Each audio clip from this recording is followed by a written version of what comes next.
Assalamualaikum warahmatullahi wabarakatuh. Halo sahabat semua, kembali lagi bersama aku Ainul Fitriah. Nah, pada kesempatan kali ini kita akan membahas lagi tentang dunia kesehatan gitu ya. Yang lebih tepatnya kita akan membahas tentang psikologi kesehatan. Oke, pasti nih teman-teman semua udah gak asing lagi dengan kata-kata psikologi ya kan. Secara udah banyak banget gitu referensi-referensi tentang psikologi. Nah, pada kesempatan kali ini kita akan membahas 4 poin. Oke, yang pertama kita akan membahas tentang pengertian psikologi kesehatan. Yang kedua tentang konsep dasar psikologi dan perilaku. Yang ketiga perkembangan ilmu psikologi. Dan yang keempat peranan penting psikologi dalam kesehatan. Oke, kita akan membahas satu persatu. Yang pertama kita akan membahas tentang pengertian psikologi kesehatan. Nah, pengertiannya adalah sebuah pendekatan multidimensi terhadap kesehatan yang menekankan faktor biologis, psikologis, dan sosial. Hal yang sangat erat berkaitan dengan psikologis kesehatan adalah pengobatan perilaku yang menggabungkan pengetahuan medis dan perilaku untuk mengurangi penyakit dan mempromosikan kesehatan. Nah, pendekatan di sini artinya mendemonstrasikan model biopsikologi atau biopsikososial dengan melihat integrasi pada berbagai level analisa. Nah, contohnya yaitu stres di dalam bidang konstruk biologis, psikologis, dan sosial. Oke, yang kedua kita akan membahas tentang konsep dasar psikologi dan perilaku. Psikologi merupakan ilmu tentang perilaku dengan pengertian bahwa perilaku atau aktivitas-aktivitas itu merupakan manifestasi kehidupan psikis. Sebagaimana kita ketahui bahwa perilaku atau aktivitas yang ada pada individu atau organisme itu tidak timbul dengan sendirinya, tetapi sebagai akibat dari adanya stimulus atau rangsangan yang mengenai individu atau organisme itu. Perilaku atau aktivitas itu merupakan jawaban atau respon terhadap stimulus yang mengenainya. Nah, perilaku yang berkaitan dengan kesehatan adalah faktor yang sangat menentukan terjadinya suatu gangguan atau kondisi sakit maupun kondisi sehat yang dialami oleh individu. Nah, perilaku sehat sendiri merupakan perilaku-perilaku individu untuk menjaga kesehatan individu yang bersangkutan. Selanjutnya kita masuk ke dalam perkembangan ilmu psikologi. Nah, psikologi bermula dari konsep sederhana yang kemudian terus dikembangkan oleh para ahli psikologi hingga dikenal sampai saat ini.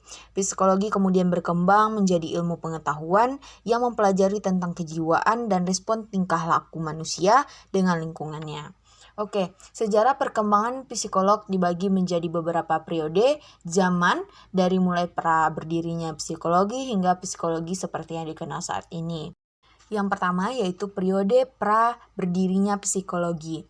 Pra-psikologi juga merupakan periode di mana psikologi belum dijadikan sebagai keilmuan atau juga masih menjadi dasar pemikiran-pemikiran yang menjadi dasar terbentuknya psikologi. Hasil pemikiran inilah yang bisa menjadikan hubungan manusia, lingkungan, dan memunculkan suatu pola tingkah laku. Psikologi sendiri merupakan ilmu yang mempelajari tentang kejiwaan manusia dan tingkah lakunya sebagai respon kaitan dengan lingkungan terhadap ia tempat tinggal. Yang kedua yaitu psikologi sebagai ilmu yang otonom. Nah, perkembangan pada psikologi sebagai ilmu otonom ini berkembang pada akhir abad ke-19 yang merupakan babak baru bagi ilmu psikologi.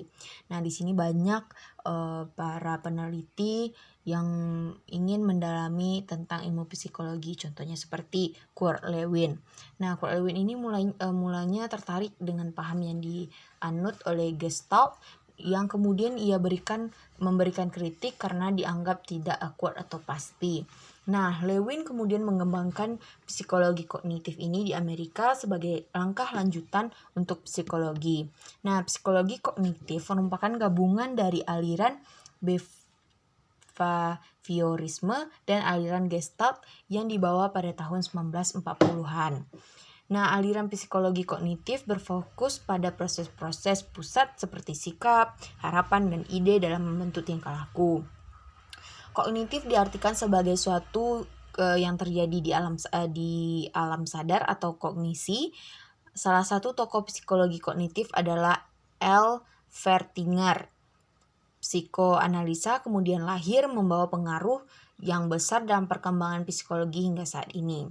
Selanjutnya, psikologi analisa menjelaskan hal-hal yang juga tidak tampak dari luar dan secara khusus berusaha menjelaskan apa yang di dalam kesadaran manusia.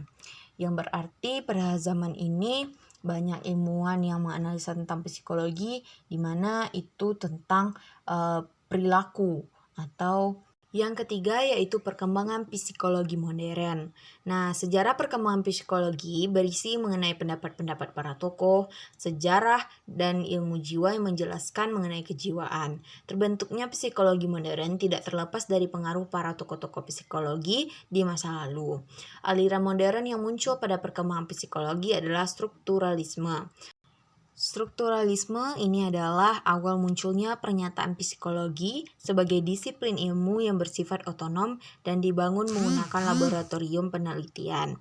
Nah, di sini berbagai pertentangan mulai bermunculan dan sebagai bentuk pengembangan dari berpikir kritis dalam menilai suatu teori baru untuk perkembangan ilmu pengetahuan.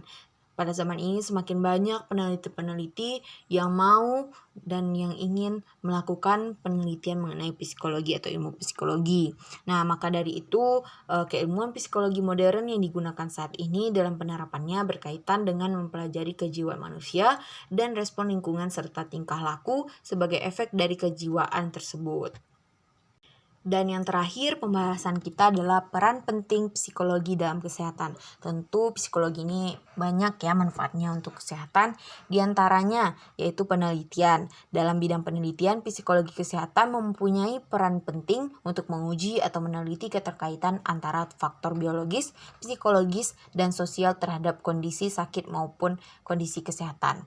Contohnya nih di dalam ilmu kefarmasian atau bidang kefarmasian pasti kita ada membuat obat. Nah, obat itu tersebut pasti diteliti terlebih dahulu dan bagaimana nih perkembangannya menurut psikologisnya, menurut biologisnya, dan efek pada pasien atau orang yang mengkonsumsi obat tersebut.